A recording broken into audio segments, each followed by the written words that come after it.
So hey guys, welcome everyone to our channel, welcome to our new video. एक और दिन, एक और फुटबॉल मैच और एक और रेफरी का कंट्रोवर्शियल डिसीजन, एक और फुटबॉल ड्रामा, इंटरनेट का मसाला।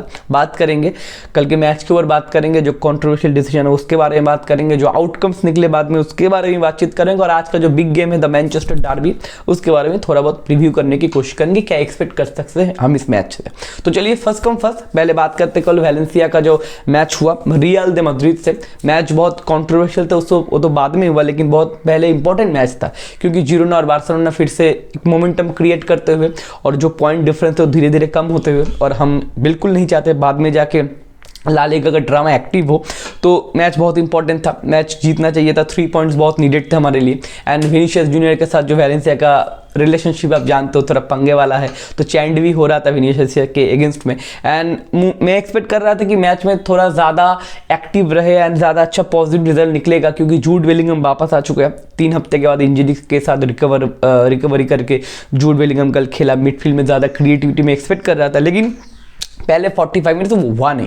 पहले 45 मिनट हम लोग बहुत डाल थे, मिडफील्ड में क्रिएटिविटी बताओ, अटैकिंग वे में थ्रेड बताओ, कंट्रोल बताओ, कुछ उतना दिखा नहीं। ऑल दो पोजीशन हम लोग कंट्रोल कर रहे थे, लेकिन उस पोजीशन का कुछ पॉजिटिव आउटकम नहीं निकल रहा था। तो सीधी बात ये कि पहले 45 मिनट रियल मैड्रिड मैच में था नहीं, और ऊपर से हम लोग 2 गोल कंसीड भी कर चुके थे। 2 गोल, एक तो हमारा पहला गोल जो डिफेंसिव पूरा लाइनस हो गया था, लूरिन भी उस पर कुछ नहीं कर सकता था, और सेकेंड गोल हमारे कारवाल भैया ने असिस्ट दे दिया, एक डिफेंसिव हाउलर हो गया कारवाल से और हम लोग गोल कंसीड कर गए। लेकिन आफ्टर 45 मिनट्स देखो, कहने की ये विश्वास होता है, आप रियल मैड्रिड का मैच देख रहे हो तो ये विश्वास होता है कि भाई ये कैरेक्टर, ये मेंटेलिटी नहीं छोड़ेंगे। और जहाँ पे अंसलती है, जहाँ पे इतने सारे कैरेक्टर या हाई मेंटेलिटी के वाले प्लेयर्स है, तो मुझे लगता था कि मैं एक्सपेक्ट भी कर रहा था कि आफ्टर 45 मिनट्स एक अलग रियल मैड्रिड देखने को मिलेगा, कमबैक करेंगे या फिर हमारा बॉडी लैंग्वेज कुछ पॉजिटिवनेस आएगा, और जो हुआ भी। और इसके लिए 63rd मिनट में टोनी क्रूज को सब करके लुका मॉड्रिच को डाला गया अटैकिंग वे में थ्रेड प्रोड्यूस करने के लिए, और लुका मॉड्रिच शाइन भी के मिडफील्ड में अटैकिंग वाइज बोलो या क्रिएटिविटी बोलो दिखने लगा, और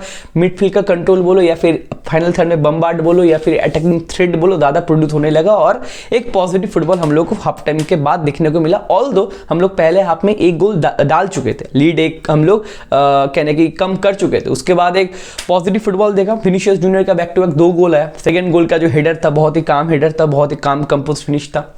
उसके बाद लगा कि भाई हम लोग मैच कंट्रोल कर लेंगे, वहां से मैच हम लोग उड़ा लेंगे, मैच हम लोग जीत जाएंगे, और हो भी रहा था। एक और मैं पॉइंट ऐड करना चाहता हूँ उसके पहले, अगर मैं वो कंट्रोवर्सी वाला सिचुएशन में बोलूँ, हम लोग जोशिलू को डाले। देखो पिछले एक मैच में जहाँ पे हम लोग 1-1 ड्रॉ किए थे, किसके अगेंस्ट में मेरे को याद नहीं आ रहा है, वहाँ पर भी जोशिलू था। अब हम लोग अब जोशिलू को जब खिलाते, जोशिलू जैसे एक टारगेट मैन हम एज एन नंबर 10 आप खिलाते, आप एक्सपेक्ट करते हो कि आपके जितने सारे विंगर्स है, आपके जितने सारे लेफ्ट बैक राइट बैक है, अच्छा सारे क्रॉसेस डालेंगे क्योंकि जोशिलू हमेशा हेडर के लिए एक्टिव रहता है। लेकिन रियल मैड्रिड से मैं उतना क्रॉसेस नहीं देखता जब जोशिलू फील्ड पे होता है। लेकिन जोशिलू को अगर आप क्रॉसेस नहीं डालोगे, किस वे में आप जोशिलू से थ्रेड प्रोवाइड कर पाओगे? जो क्रॉसेस आए वो नॉर्मल कॉर्नर से आए, अगर आपको फ्री किक मिलता है तो थोड़ा बहुत क्रॉसेस देखने को मिलता है। तो मुझे लगता है कि अंसेलोटी को इस बारे में बातचीत करना चाहिए कि भाई हम लोग एक टारगेट मैन को क्रॉसेस ज़्यादा हम लोग फीट करना चाहिए। उसके ऊपर अगर पॉजिटिविटी बात बोले, जूड बेलिंगम का 45 मिनट्स का पहले का जूड बेलिंगम और 45 मिनट्स के बाद का जूड बेलिंगम बिग डिफरेंस था। एक क्लिनिकल जूड बेलिंगम ने एक बंदे को काट के 1-2-1 एक चांस क्रिएट भी कर दिया था, लेकिन उनके जो गोलकीपर से बहुत ही बढ़िया सेव करते हुए। एंड मेंडी का बहुत बढ़िया मैच था, कारवाल का भी अच्छा मैच था। पहला 40 मिनट्स बहुत खराब था, उन्होंने एक डिफेंसिव हाउलर कर दिया था, लेकिन आफ्टर 45 मिनट्स कारवाल भी बहुत ही ज़्यादा एक्टिव लगा। टोनी क्रूज का कल थोड़ा अप एंड डाउन गेम था, विनीशियस का तो बटवे आउटस्टैंडिंग गेम था, बंदे ने 2 ब्रेस स्कोर किया। रॉड्रिगो का थोड़ा अप एंड डाउन गेम था। ब्राहिम दियाज का बात बताया तो फिर से प्रूव करते हुए कि सिर्फ अटैकिंग वाइज बोलो या फिर स्पीड या फिर फिनिशिंग नहीं, वो creativity wise of the ball movement बंदे का बहुत ही खतरनाक है। और मुझे लगता है कि रॉड्रिगो की जगह पे ब्राहिम दियाज को हम लोगों को स्टार्ट देना चाहिए, क्योंकि ऑफ द बॉल बोलो ऑन द बॉल बोलो ज़्यादा कुछ डिलीवरी या फिर ज़्यादा कुछ हम लोग को प्रेजेंट करता है रॉड्रिगो से।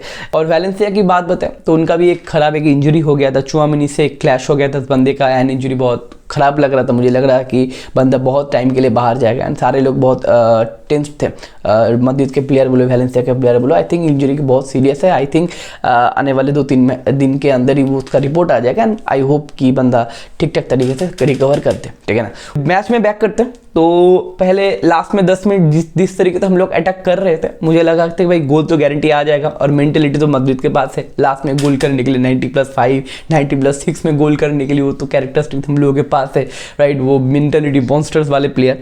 अब फाइनल मोमेंट की बात करते हैं। फाइनल में 90+7 आई थिंक एक्स्ट्रा टाइम दिया गया, ऑल्दो मुझे लगता है कि ज़्यादा देना चाहिए था, क्योंकि टोटल 2 टीम मिला के 10 लोगों को सब्स्टिट्यूट किया गया। उसके बाद एक पेनल्टी चेक भी हुआ वेलेंसिया का, उसके बाद थोड़ा बहुत कंट्रोवर्सी के लिए, इंजरी वगैरह के लिए वहाँ पे 2-3 मिनट टाइम वेस्ट हुआ, तो कम से कम वहाँ पे 9 से 10 मिनट इंजरी टाइम देना चाहिए, लेकिन नहीं दिया गया। चलो फाइन, ठीक है। लेकिन फाइनल मोमेंट में रियल मैड्रिड को एक कॉर्नर मिलता है, और कॉर्नर के बाद बॉल कंट्रोल करके ब्राहिम दियाज भैया ने एक क्रॉस करते हैं, और रेफरी क्या करता है, पहला टाइम मैंने देखा। देखो, अगर कोई टीम फाइनल थर्ड में अटैक कर रहा है फाइनल मोमेंट में, तो बट ऑब्वियस रेफरी उनको अलाउ करेगा। पहला पॉइंट ये है, जो अटैक हो रहा था, ठीक है फाइन, चलो फाइन। उसके बाद भी अटैक हो रहा था, ठीक है फाइन, लेकिन ब्राहिम दियाज ने अपना क्रॉस डाल चुका था। ब्राहिम दियाज भैया ने हमारा क्रॉस डाल चुका था, और बॉल हवा में था, the ball was in the air. उस टाइम पे रेफरी ने व्हिसल बजा दिया। मतलब भाई, रेफरी को मैं कुछ नहीं बताना चाहता, क्योंकि रेफरी का डिसीजन, ये सारे हाउलर्स में बोलते बोलते थक गया हूँ। ये टेक्नोलॉजी आने के बाद, रेफरी के पास ज़्यादा पावर देने के बाद, मतलब कुछ ज़्यादा ही हो रहा है अभी, मतलब फुटबॉल फील्ड में। अभी इंटरनेशनल मैच चल रहा है कि पारा कल्लुक्कर का मैच चल रहा है, मेरे को पता नहीं, कुछ ज़्यादा ही मतलब क्वालिटी धीरे धीरे डिक्रीज हो रहा है। उसके बाद जूड बेलिंगम भैया ने हेट करके गोल दे देते हैं, और सारे लोग एक्टिव रहते हैं, उनके भी प्लेयर्स एक्टिव है, उनके भी प्लेयर डिफेंसिव मतलब एवर है भाई, गोल नहीं कंसीड करना है। और गोल जब होता है तो उनके प्लेयर का एक्सप्रेशन अगर देखते हो तो वो भी एक्सप्रेशन दे रहे हैं, अरे भाई हम लोग तो गोल कंसीड कर दिए। लेकिन रेफरी ने बोला कि मैं बीच हवा में मैंने व्हिसल बजा दिया और मैच खत्म कर दिया। उसके बाद तो but obvious frustration next level पे आ जाता है।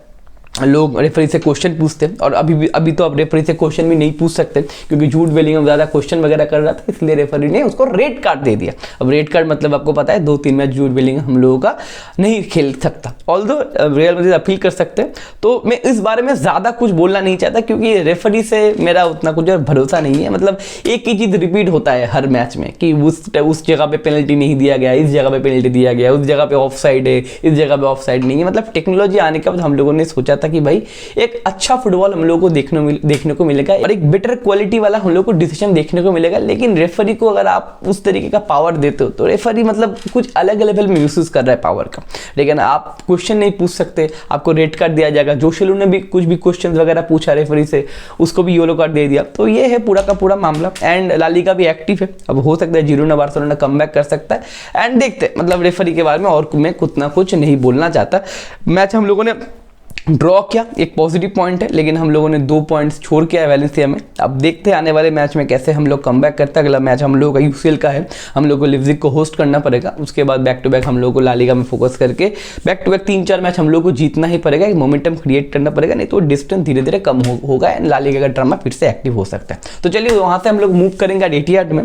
एटिहाद में जो मैच खेला जाने वाला है आज, मैनचेस्टर डार्बी। देखो ये डार्बी तो है, मैंने पिछले डार्बी में भी यही प्रीव्यू किया था, यही बात बोला था कि डार्बी तो है, लेकिन वो डार्बी वाला फीलिंग्स या फिर डार्बी वाला एक्टिवनेस अभी नहीं है, क्योंकि 2 टीम 2 अलग पैरामीटर में है। एक टीम जो ट्रेवल चेस कर रहा है, पूरे यूरोप में आपका जो एक ऑरा है वो दिखाने की कोशिश कर रहा है, और एक टीम सर्वाइव करने की कोशिश कर रहा है किसी तरीके से। अगर इस मैच का कॉन्टेक्स्ट अगर बोले, मैन सिटी के लिए ये मैच जीतना जरूरी है, क्योंकि वो लोग टाइटल चार्ज कर रहे हैं, 4th time back to back title charge कर रहे हैं, जो प्रीमियर लीग में पहली बार होगा अगर वो टाइटल उठा लेते।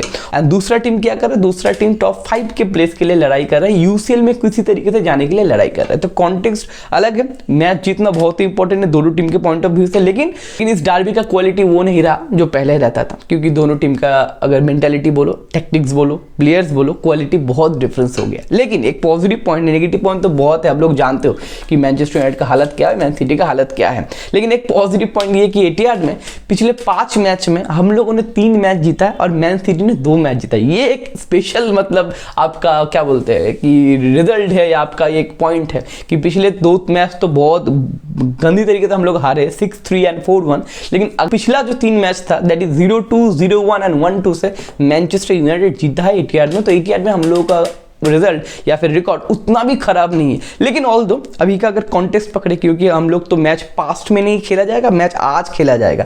आज का अगर कॉन्टेक्स्ट पकड़ते तो हम लोगों के पास इंजरी रिपोर्ट बहुत ज़्यादा है। हॉयलैंड नहीं होगा हमारे पास, मेन डिफेंडर हम लोगों के पास नहीं है, मेन लेफ्ट बैक हमारे के पास नहीं है, वैसे ही क्वालिटी प्लेयर्स कम है। बहुत सारे लोग बोलते हैं भाई 2-3 प्लेयर अगर इंजर्ड हो गया तो क्या प्रॉब्लम है। देखो मैनचेस्टर यूनाइटेड का प्रॉब्लम ये है कि वैसे ही क्वालिटी प्लेयर है नहीं, उसके बाद अगर 3-4 क्वालिटी प्लेयर ले लेते हो तो भैया तो प्रॉब्लम ही प्रॉब्लम है। तो हम लोग अगर प्लेइंग 11 की बात करें तो आपको विक्टर लिंडलॉफ एंड आपका वरान का आपको जोड़ी देखने को मिलेगा। एंड लेफ्ट बैक की पोजीशन में मैं बहुत कंफ्यूज हूँ कि विक्टर लिंडलॉफ भी गंदा खेलेगा, अमराबाद भी गंदा खेलेगा। अब दोनों गंदे प्लेयर में कौन सा प्लेयर एरिक टेन हाग चूज करेंगे पता नहीं। अब जो लेफ्ट बैक होगा और उनका जो राइट विंगर है उनको संभालना पड़ेगा। अब राइट विंगर में अगर फिल फोडेन खेलता है या फिर बर्नार्डो सिल्वा उस तरीके के उस एरिया से अटैक करेंगे तो उनको संभालना पड़ेगा। अब कैसे संभालेंगे विक्टर लिंडलॉफ या अमराबाद मुझे बिल्कुल पता नहीं, वो आप मैच में देख लीजिएगा। आई थिंक संभाल नहीं पाएंगे। राइट बैक की पोजीशन भी डियागो डालो है। मिडफील्ड में कंट्रोल गारंटी कोबी मैनो आपको और कैशमेरो को आपको डबल पीट देखने को मिलेगा। ब्रूनो बट्टो भी एक्टिव रहेगा, एक ही है ब्रूनो फर्नांडिस। एंड आपको 2 विंग में गर्नाचो देखने को मिलेगा या फिर आमाद डियालो या फिर प्यारे एंटनी आपको देखने को मिलेगा। नंबर 9 पे हमारे पास एक ही ऑप्शन है, दैट इज मार्कस रैशफोर्ड। तो ये है पूरा का पूरा टीम।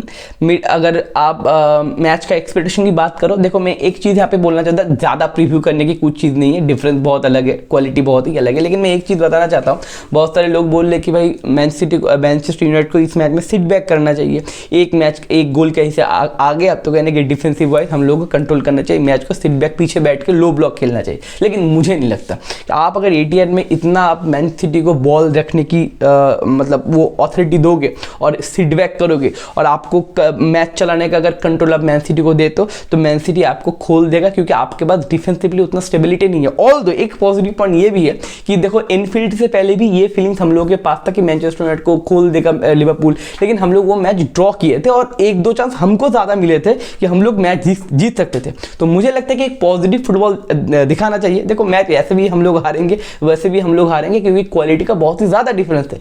लेकिन आई एक्सपेक्ट कि मैच हारे कि जीते डजेंट मैटर, एक कैरेक्टर शो हो, एक पॉजिटिविटी शो हो, आने वाले सीजन में ये मोटिवेशन रहे और जीतने की कोशिश करें। क्योंकि देखो अगर आप उस मैच ड्रॉ करेंगे किसी तरीके से, हम लोग पीछे बैठने की कोशिश करेंगे, इस तरीके से मेंटलिटी लेके जाओगे तो एटीएड में आपको मुक्का खाना पड़ेगा, एटीएड में आपको हार का सामना करना पड़ेगा।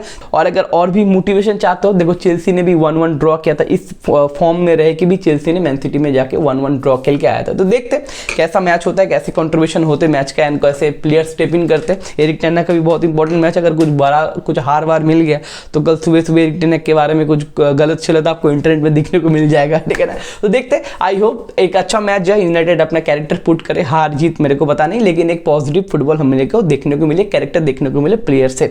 एंड जितने सारे लोग सोशल मीडिया में इंटरव्यू दे के हीरो बन रहे, आई होप पिच में जाके थोड़ा हीरो बनने की कोशिश करेंगे। अगर प्रेडिक्शन की बात करें, I am not positive about Manchester United, my prediction will be 3-0 for Man City, but obvious, लेकिन as a Manchester United fan मैं चाहता हूं कि मेरा प्रेडिक्शन गलत हो और मैनचेस्टर यूनाइटेड मेरा ये प्रेडिक्शन गलत करो और रिजल्ट अपने ऊपर ले। अब देखते हैं क्या होता है, उसके बारे में बातचीत करेंगे। और रात में बार्सिलोना का भी मैच है, उसका भी रिव्यू करेंगे, कल सुबह आपको वीडियो मिल जाएगा। तो मिलते हैं अगले वीडियो में, take care, bye bye, sayonara.